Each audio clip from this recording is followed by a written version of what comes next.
I will introduce myself, Diana, because I think that we have had some email correspondence. I'm Darby Hunt, and I'm the, well, I wear quite a few hats, but the largest hat is with the Statewide Family Engagement Center, where I oversee our Birth to 5 programming.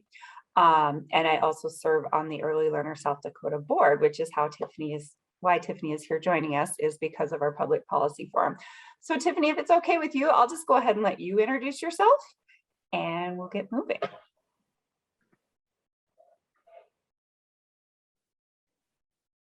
All right, good afternoon.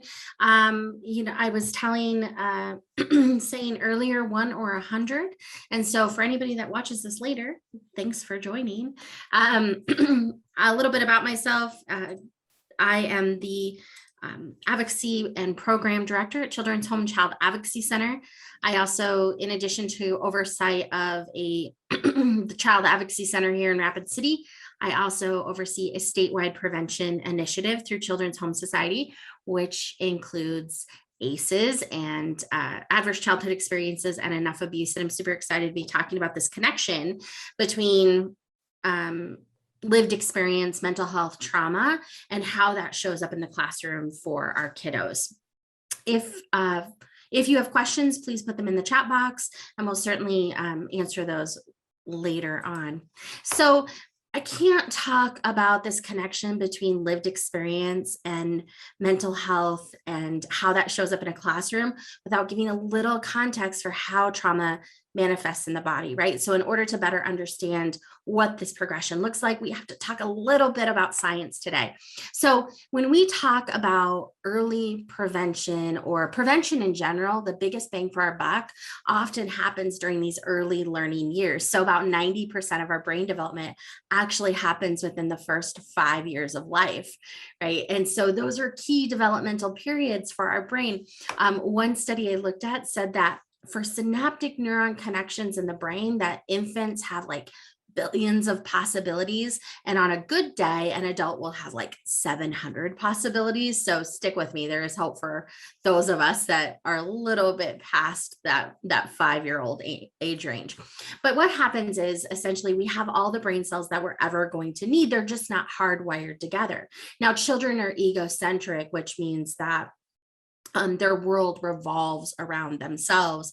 And so when we think about it in this context of adversity, if a baby cries and mom doesn't come, they don't know that mom's struggling with postpartum depression. They just start to get this messaging that she's not responding to them. Clearly, there's something wrong with them. Or when you have, say, a toddler that acts out, and the only time that his father interacts with him is when he's being naughty, he's going to start to condition to, that's how I get dad's response. Even though the outcome is negative, that's that connection that he wants. And so kids will start to hardwire those lived experiences into their synaptic connection process in their brain. So by the time that we hit elementary age, between ages 6 to 12, and this research comes from Dr. Teicher at Harvard University, we know that our synaptic neuron connections are firing on all cylinders in our brain. And we're supposed to be learning about math and science and STEM activities and relationships. But unfortunately, too many of the kids that are in our communities in South Dakota are trying to figure out, where does my next meal come from? And how do I keep the cops from coming? And how do I take care of my siblings?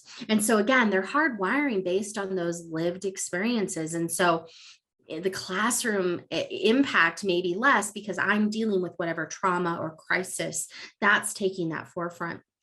Now, something interesting happens when kids hit puberty, which is the age of 14, and often can be earlier. But for this research, they looked at the age of 14, and a pruning process happens. So if you think elementary age is the arborization, think of it like a tree. 14, puberty, that's a pruning process, which is a use it or lose it, which means if I didn't hardwire that synaptic connection, if that wasn't reinforced through my environment, that connection fades away. Now, the good news is that we know that we can learn skills later on in life, even after our brains are fully developed at 25, but we don't learn them in the same way or the same pattern as we would in this process of how our brains develop. And what we know now from research is that those critical moments that get missed, or that we get hardwired for survival instead of learning and social emotional support, can have a long time impact on the kind of adults that we become. We might miss some of those critical periods of development because of some sort of adversity or family trauma or even community issues. And if no one walks alongside of us and teaches those safe coping social and emotional skills, we might miss that connection altogether. Then we hardwire for a specific type of environment, and that can influence how we show up later on as adults in our community. So another way to think about this is our stress response, fight, flight, or freeze, gets hardwired into us about our early 20s. It doesn't mean that we'll always be conditioned to fear, or respond to fear in a certain way, but we start to have this kind of threshold for tolerance of stresses, right? And so normally in a normal environment, let's pretend you're in the forest with a bear, right? And so something really cool happens, which is that cortex, which is that thoughtful, 5 minutes from now, should I send this text to my husband? 15 minutes from now, should I say that to my boss? That part of your brain actually goes offline. Now, as someone who works in a child advocacy center, obviously, and I'm responding to children that have experienced victimization, a common myth or belief is that we decide that we are somehow in conscious capability of responding or choosing our response to stress. And that's just not biologically what happens. So back to the forest with the bear, that cortex goes offline and your amygdala is in charge. Now, if I was talking to kids, I call her Amy Migdala, and she's kind of a pain because her whole job is to search for danger. And interestingly enough, what they find is for kids that have grown up in a lot of toxic stress situation, that they're Amy, she's got big muscles, right? She's getting a real big workout because we start to see danger everywhere. Now, if those of us that have some coping skills, if we saw this bear, our bodies would respond, non-essential functions shut down, we get away, right? All the right chemicals fire. And then we get to come back to a normal state of homeostasis. But what happens when you live with the bear, or you work with the bear, or your job is the bear, and it's a wave of trauma, and it's a wave of activation, and a wave of triggered stress response, one after the other? Remember how I said kids will hardwire to survive in their environment, which means I can't always differentiate when I'm not safe, because my learned pattern of survival is to believe that a stern look is followed by XYZ, or a loud voice is followed by XYZ. And so what happens is you've got these kids in these learning environments, even in that early space of preschool or younger kids or daycare settings, and they will learn very quickly how to survive, which means if their teacher raises their voice or their provider gives them a look, they know what that means at home. And so they're triggered, right? They're kind of pushed into these stress responses fairly quickly because their body says, uh-oh, we've seen that look before. Now, what happens when we don't process through that trauma, and when I say process, I mean emotionally, cognitively, somatically through our body, we can become very easy to be pushed into those hyper arousal, that at a 12, everything's really big, or hypo arousal, where maybe we're withdrawn or we feel like the world happens to us. And the traditional adverse childhood experiences study really looked at trauma in the home, and they looked at it in these three specific categories: physical or emotional sexual abuse, physical or emotional neglect, which would be some of your more poverty-based traumas, or some sort of household dysfunction.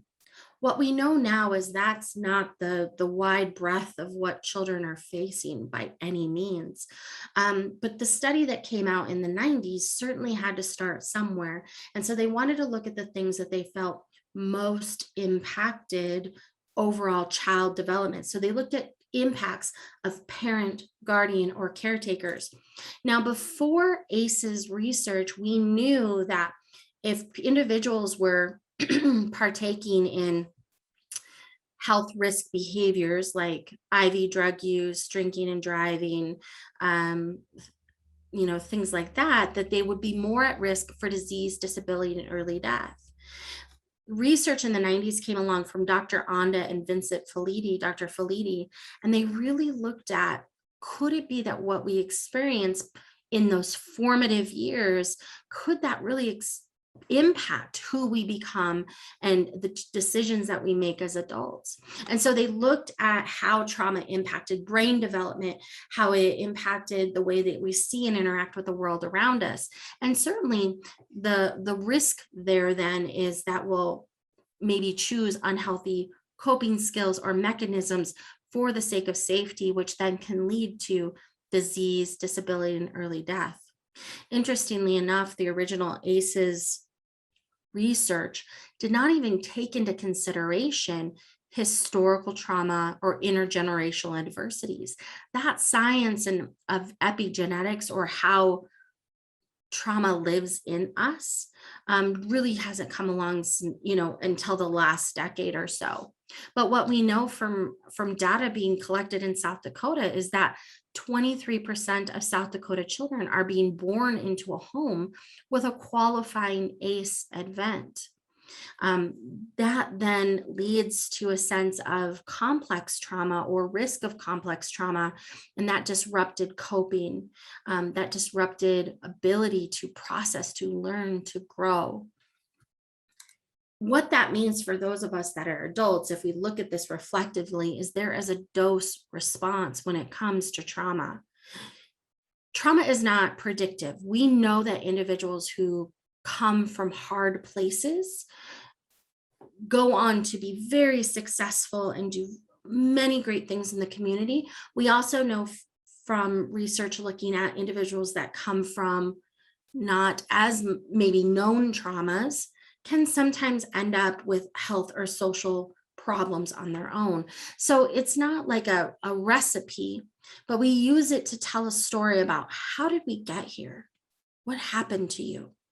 Because when we look at this reflectively, we can start to connect those health and social problems back to that experienced trauma. And what that tells us is that when we take a holistic approach, we can start to see real change, not only with children and their families, but the community as a whole. Now, again, the original ACEs study looked at violence or victimization in the home at the hands of their parent, guardian, or caretaker. When we think about the sheer volume of trauma that children are being exposed to, this particular study in 2015 by Finkelhor and others looked at exposure rates, comparing it, that percentage of this sample they worked with, to 1 year to a lifetime. What we know about polyvictimization or exposure to multiple forms of trauma is that once you've experienced victimization, you are 50% more likely to experience further victimization. And this study specifically looked at also witness of violence and witness of assaults in the community.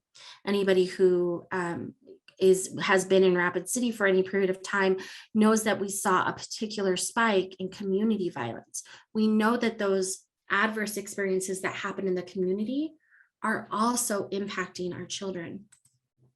So where we start to connect this to, okay, but how does this show up in learning and in the classroom, is that we know that the impact of trauma really disrupts an ability to attach. So one of the parts of the brain that gets disrupted is your amygdala, hippocampus, that limbic system. So when you think about how the brain develops, it develops in a sequential fashion. So rooted in safety, survival. The next part of the brain that develops is your limbic system, which is your stress response, how you interact with the world.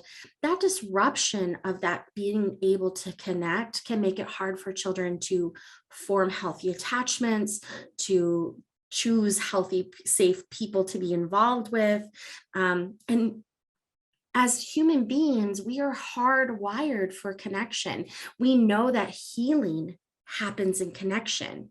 And so when that ability to trust or to engage with others gets disrupted because the messaging that's being reinforced to us is these people are not safe, they are not kind, they do not have good interest for me, regardless of how that messaging is getting reinforced, that disrupts our ability to connect and heal. That social skill disruption can make it hard for them to focus, to interact with their peers. And this is all going to show up behaviorally. You know, I have a 15-year-old and a 14-year-old, and they don't do a lot of talking these days. And it's interesting because I think I hear parents say this so often is, if something was wrong with my child, they would tell me. No, they won't. You know how it's going to show up? In their feelings, in their behaviors, how they interact with you. Children, especially when we're talking about forms of violence, their behaviors will tell a story long before their words are. And if we think about this for adults, when you get upset, how many of you are like, oh, I want to talk this out? You know, maybe if you're a social worky type, but most of us go into our feelings, and that sits in our somatic being and our physical being. And we have to get it out of our body. So it shows up in those aggressive behaviors. And so I caution us not to focus on the behaviors, but to stay curious about what is behind those behaviors. Now, it certainly doesn't just show up in feelings or emotions. We know that because we're whole beings, that there are different disruptions that can come about. Certainly our physical health, trauma and stress in the body can be very damaging, right? If you're not sleeping right, if your nutrition's off, if you're not taking care of your body, but even cognitively, how I'm able to pay attention. Interestingly enough, the more we learn about how attention deficit hyperactivity disorder kind of works in the brain, we know now that trauma mimics those systems or those symptoms. And sometimes children, it is an attention issue, it's a trauma issue, and they're trying to process through all of that, but it can manifest and show up like a learning issue. So when we can stay curious and we can get the whole information by working with a team coordinated approach, we can start to put together some of these puzzle pieces.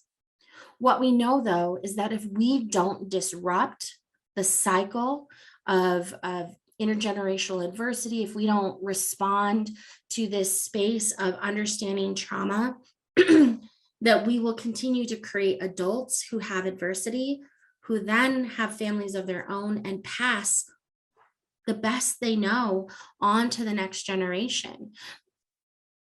It's easy to give grace for children in this space, but how many of us also stay curious about how adults show up, right? My kids are only going to be as good of human beings as my coping skills, as what I've learned, as my experiences. So if I as an adult don't have those skills, how can I be expected to pass that on to my children? Or if as a professional in a learning space, we're not modeling good boundaries, good behavior regulation, taking care of ourselves, prioritizing our self-care. If I don't model that for others, how will they know who is teaching them? We know that the long lasting impact of childhood trauma are adults that will struggle with mental health, social issues, behavioral issues, difficulty to fit in, to maintain workforces. The long lasting impact will certainly carry through. Traumatized children often see the world as cold and unkind. And what happens is when you start to believe that this is the world, then it almost gets like a self-fulfilling prophecy, right? We start to look for the places that the system or the people let us down, right? we start to believe the messaging that's been given to us. I had an interview with a 4-year-old one time, and I asked her to tell me about law enforcement coming to her home. And she said, they were coming to take me to baby jail. Those were not her words. Those were words of a caregiver who didn't believe the system was there to protect her and her family, and rightfully so, possibly. But her lived experience was influencing the messaging that that child got about how we wanted to show up and help. And so sometimes the people that need it the most have the hardest time accepting that help. And I speak to a lot of professionals with a lot of like big hearts and good intentions. The reality is sometimes people don't want our help. Or sometimes they're asking for help, but it doesn't always feel very good about how they're asking for it. Understanding that children will test limits, they will test boundaries. Certainly, if you have children of your own, that you know this, but children who have been conditioned or believe the world to be cold and unkind will push you, because I know what people letting me down feels like. What I don't know is when people are consistent and fair and loving and supportive.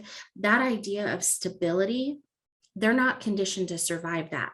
They're conditioned to survive chaos and trauma and those survival-based skills.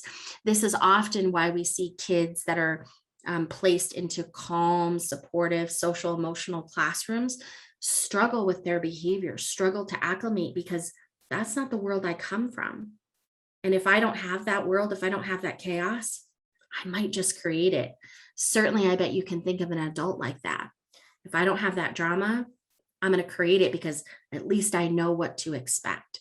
And so it requires us to be patient and to be consistent. And even though we come into a place with good intent, we can't expect that they're immediately going to build rapport and trust us.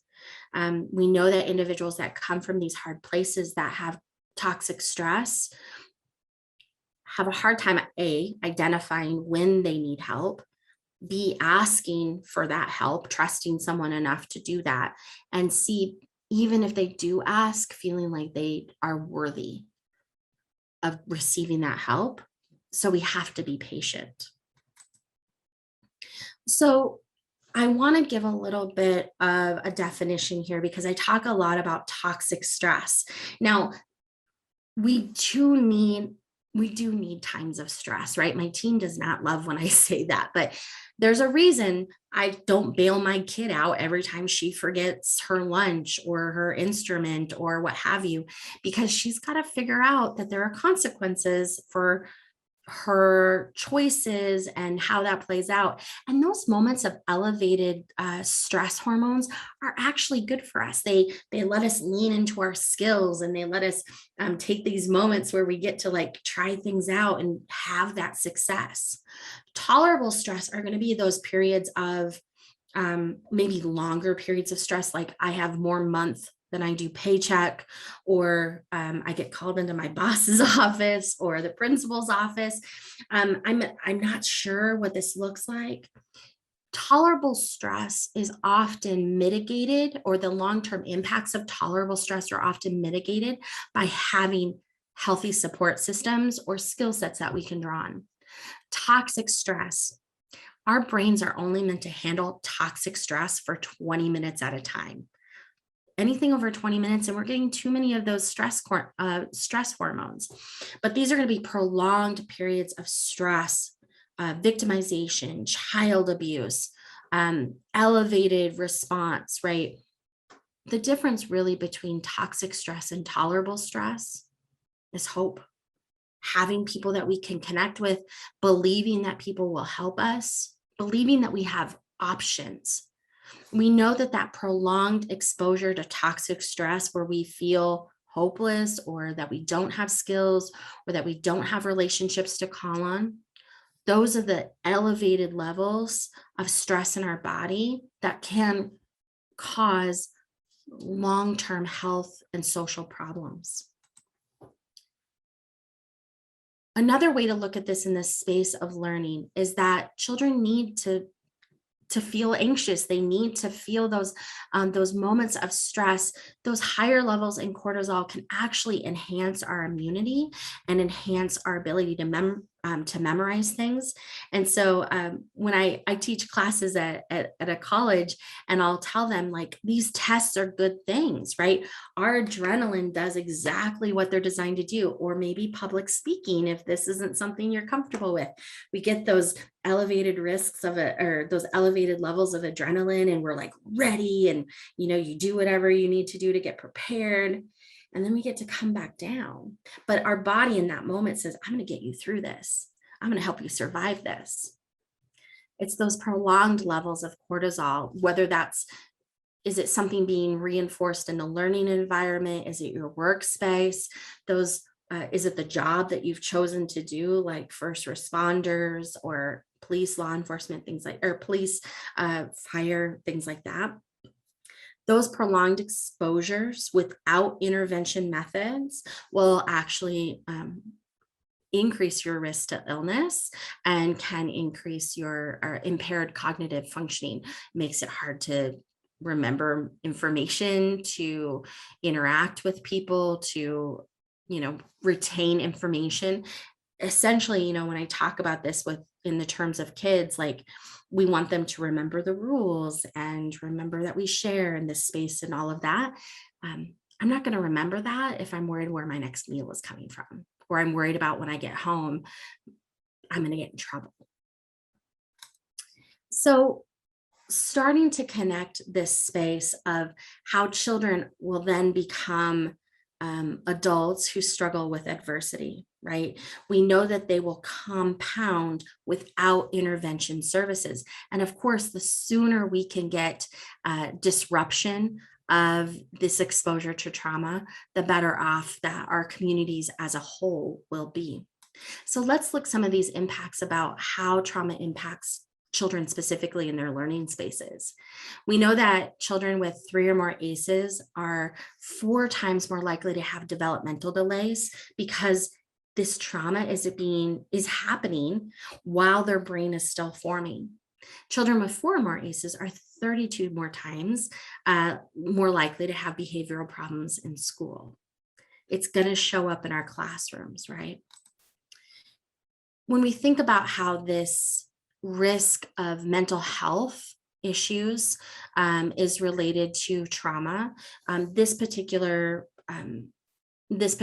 part of the ACEs study look at our childhood experiences, adversity. So the more trauma they were exposed to, right, the more types of trauma they were exposed to, that's that dose response, the more presence of chronic depression. So when we look at men and women, so this shows the gender difference, who experience depression, they're reporting more experience with trauma. So preventative mental health response is to look at the trauma exposure that people experience when they're young. So suicide attempts has one of the highest correlation to trauma of all the other kind of symptoms that we talk about. So at 4 or more of attempting suicide, this particular part of the population looked at about 19% of that population will attempt suicide. We know from research that's coming out about COVID-19 that mental health issues were definitely exacerbated. We know that our communities across South Dakota are greatly and severely impacted by suicide attempts and death by suicide. Children don't know how to process emotions, but they understand physical pain. They understand being able to control something sometimes means that physical response. Children can handle what we can handle. So the more that we create this space where we can talk about mental health, reducing shame around mental health, or even just talking to them about self-harm and suicide attempts or suicidal thoughts, we can actually open up this option for children to come forward and really talk about what they feel. I think that we, as society, we're inclined to want to believe that children are not stressed by things, and they don't understand what's going on, to that, maybe not to the same degree, but we definitely see children that are experiencing these mental health impacts. I certainly know that they're seeing it in the medical field, and I know that we're seeing it in child advocacy centers as well. Even just the exposure to trauma can risk children having to repeat a grade. Remember, I told you that exposure to trauma can make it hard to retain information or to focus on the tasks at hand. And so when we put children in a system that is really focused on grades, that advancement, rather than being responsive to social, emotional, their needs, how they develop their specific learning styles, we might be setting kids up to fail, to have to repeat that grade because they didn't meet these standardized requirements when really they needed an individualized approach. Even just wanting to go to school, and certainly again, COVID-19, this idea of online learning, speaking to the community that I know the best, which is Rapid City, children went missing. When we talk about early learners, not only were our daycares and our daycare centers kind of shut down or not running at full capacity, even this idea of trying to engage students online showed a great negative impact when we start talking about, did they understand the material? Did they have the supports necessary? Did they have the supervision necessary to sit down and do the work? I know that I still had to work, and my kids were basically homeschooling themselves with a little bit of support when I got home. But I'll tell you, my daughter's a freshman now. 8th grade was rough for her. It was hard for her to dial in and really stay engaged with the work and what was being asked of her. We know that schools are safe spaces for us in any learning environment. Those are safe spaces for students.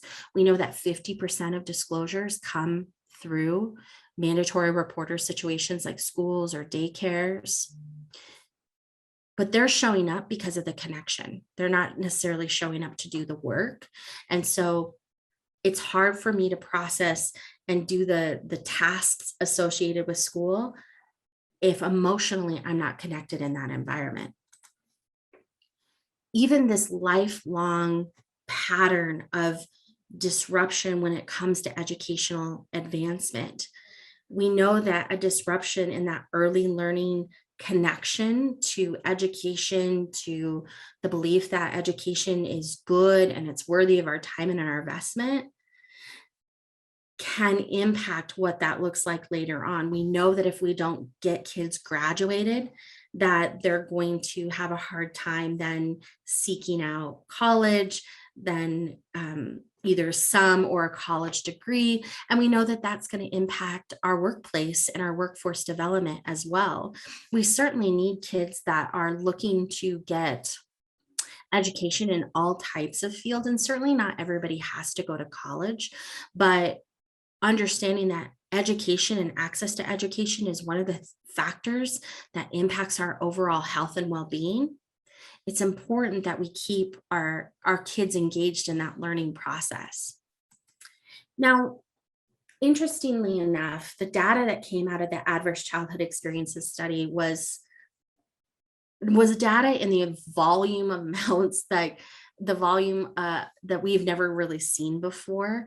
The study itself was over 17,000 individual. And what they were able to do, the researchers, is they really looked at how collectively these health and social problems that we see in our community can be attributed back to individuals who are also reporting high levels of trauma. And so we get graphs like this. It's an oil slick slide.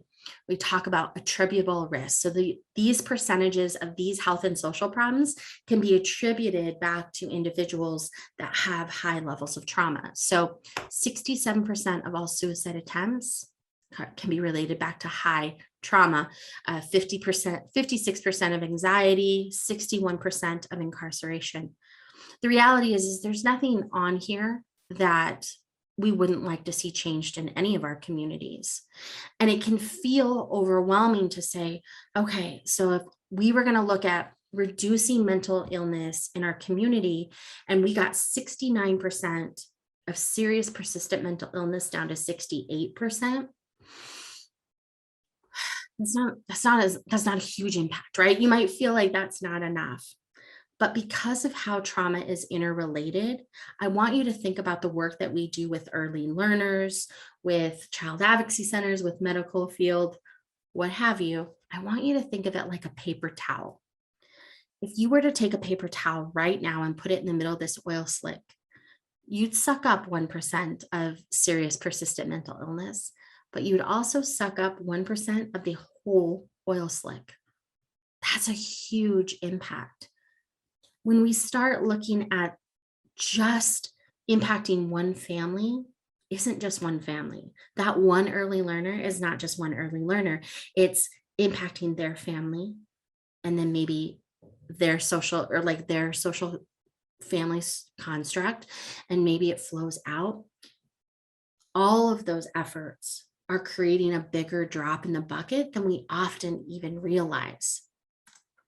But we have to be willing to look at this from a holistic approach. This particular study in 2014 wanted to look at the things that impact our overall health and well-being, because often as society, we want to look at the behaviors of children and we want to say, well, they're making those choices. Hopefully what you haven't heard me say today is that coming from hard places means that you get out of jail free, that you don't have to be held accountable. That is absolutely not what being trauma informed and trauma responsive is about. Accountability is key, but it's not just about the choices I make. It's also about what's happening in our community, which is why something like early learners is so important, because this is a community led impact. This is a community vision for how we see change. This particular study for those that were studied through this process looked at 50% of overall health and well-being can be tied back to our zip code. Do I have access to education? Do I have access to employment, to livable wages? Do I have social supports?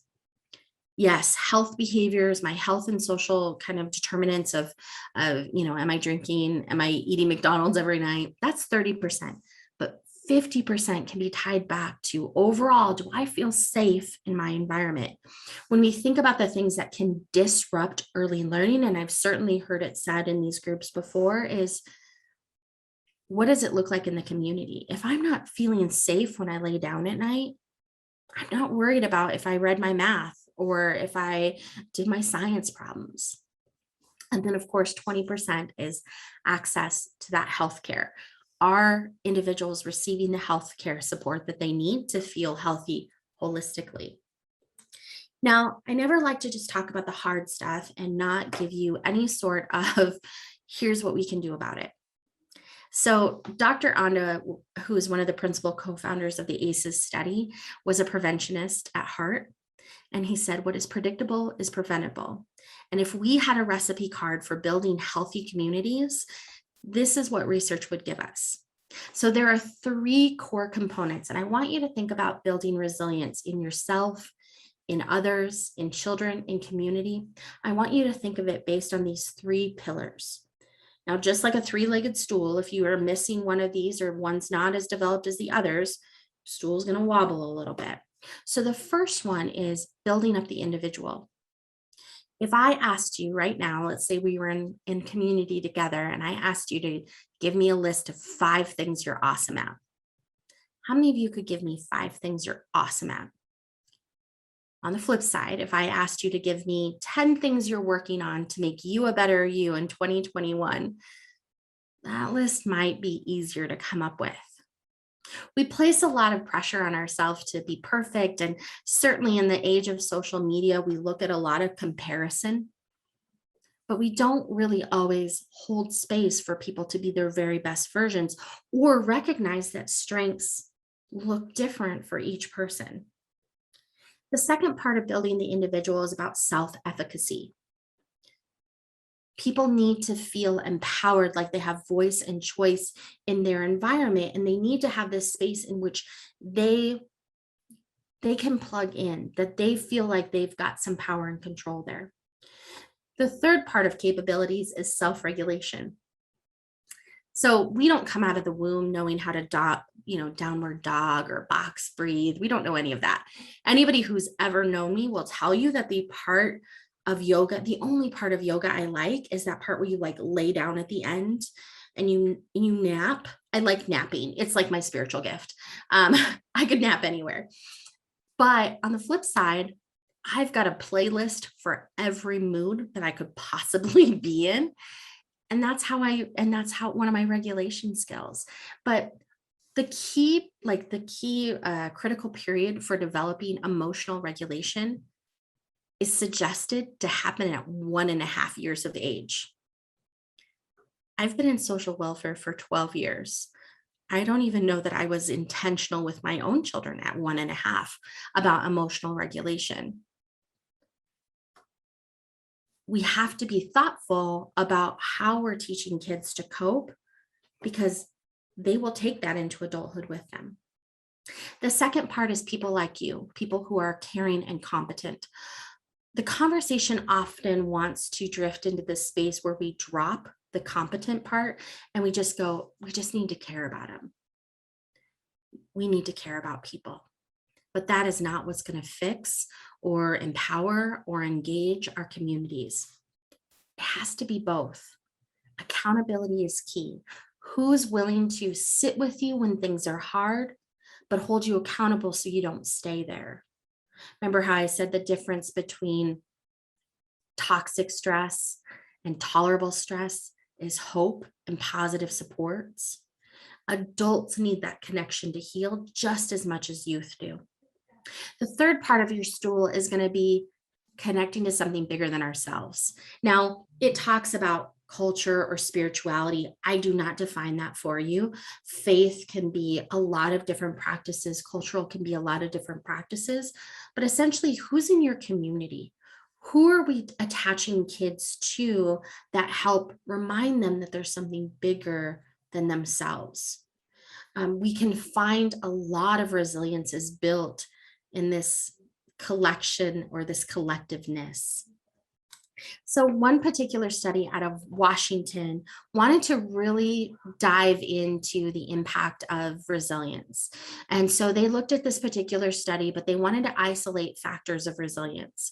And so they looked at, do I feel like I have social, emotional support and hope? Do I have people who give me concrete help? Now, some of the best advice I've ever heard given is, don't tell me to call you. What am I supposed to call you for? Am I supposed to call you at 2 a.m. when I'm crying on the floor in my bathroom? Am I supposed to call you when I can't make my mortgage payment? Tell me what I'm supposed to call you for. Then they looked at this idea of community reciprocity. Are we willing to look out for others even when they're not like our people? I'll often talk about, I have a Girl Scout troop of 12 girls. I've had some of them in my Girl Scout troop since they were first graders, and now they're in freshmen in high school. Those girls are my girls. If at any point their families were not able or willing to stand in the gap for them, I hope they would call. But beyond that, am I also willing to reach out even when it's uncomfortable, even when I'm nervous or I'm scared, and I'm going to reach outside my social circle to help people get help? As someone who has had to make calls on people that she cares about to law enforcement and child protection, I will tell you that those calls never get easier. My personal motto on that is, I would rather be wrong and have an adult mad at me than to have been right and not to have said anything for that child. So this particular study looked at how people who help give social and emotional help impact mental health.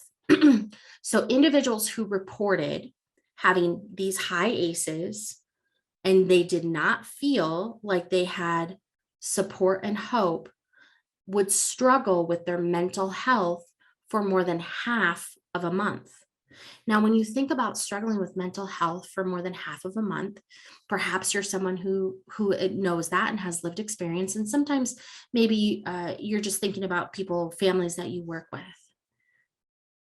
It makes it hard to go to appointments, to have meetings, to show up at work. It can be very disruptful, right? And so imagine that 38% of this population of this study struggled for 2.5 weeks with just daily functioning, okay? Because they didn't have support and hope. Are you ready for this? I always feel like I should have like a sound effect here. But this is what someone like you can do. That 38% drops to 9%. Having support and hope didn't get rid of all of the struggle with the mental health, but what a huge impact. Just by showing up for people, they felt like maybe they could push through. So we're really trying to start a different conversation here. Right now, kind of how our system is designed is that the people at the top that have all the power to make the decisions, they don't always have the lived experience or the work experience or the information to really understand how the decisions they're making are impacting the rest of us. And the people that have the lived experience or the knowledge, well, we are down here and we might not have the authority to make the changes that we need. We want to take this system and turn it on its side. We want systems that are designed, whether they're educational or justice systems or just community engagement. We want the people that are making the decisions or the rules or are setting the intentions for how we connect to be informed by those people who have the experience and the knowledge. We want to create systems that are responsive, respectful, and culturally responsive and culturally humble when we come to individuals about how do you want to move through this system? How do you want to show up? That is a lot of information in a short amount of time. And your call to action today is whether you're like, gosh, I'm going to share this recording with someone just so they can start to understand this connection. Or maybe it's like, oh, I'm going to have somebody do an ACEs training where I work. Whatever you do, I hope that you find a way to help keep this conversation going for all children in South Dakota. So Darby, I would offer if there's any questions, here's my email address and my cell phone number. So to be true to my word and my advice, here's my concrete help for you. You have a question, text me, email me, call me. If you have a family you're worried about, if you need a resource, that's the concrete help I can offer. So Darby. Thank you, Tifanie.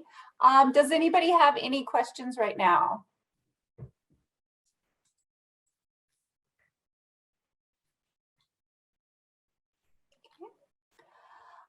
We did thank you everybody for your patience and for persisting in terms of making sure you got here. I know there were some technical issues and I will make sure that the right people know about those so those can be taken care of in the future. One of the technical issues that was brought to my attention is one of the links in the email wasn't working to the parent handout. So I put in the chat just now the link to our Early Learner South Dakota page that talks about all of our speakers for our public policy forum. And that also includes the links to the resources Tifanie provided us. So I encourage you to go and check that out and see who else we have coming up. The public policy forum is going to happen twice a month through the end of the year. So October, November, and December. And we have some really interesting speakers coming up. I think that is about it. Does anybody else have anything they want to share or comments?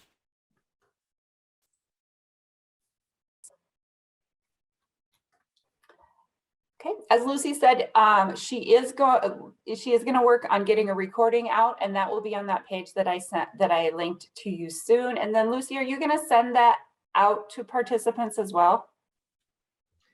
I did not have that on the agenda, but if it's something that everybody would like, I certainly could.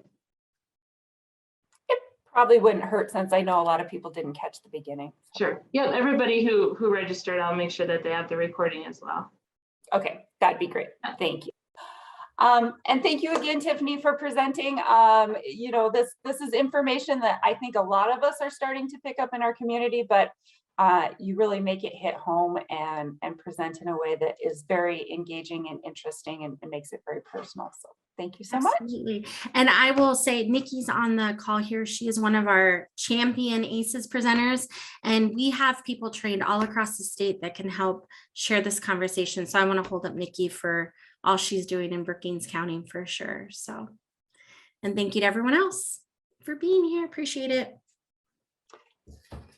Thanks, everyone. Have a great rest of your day and rest of your week.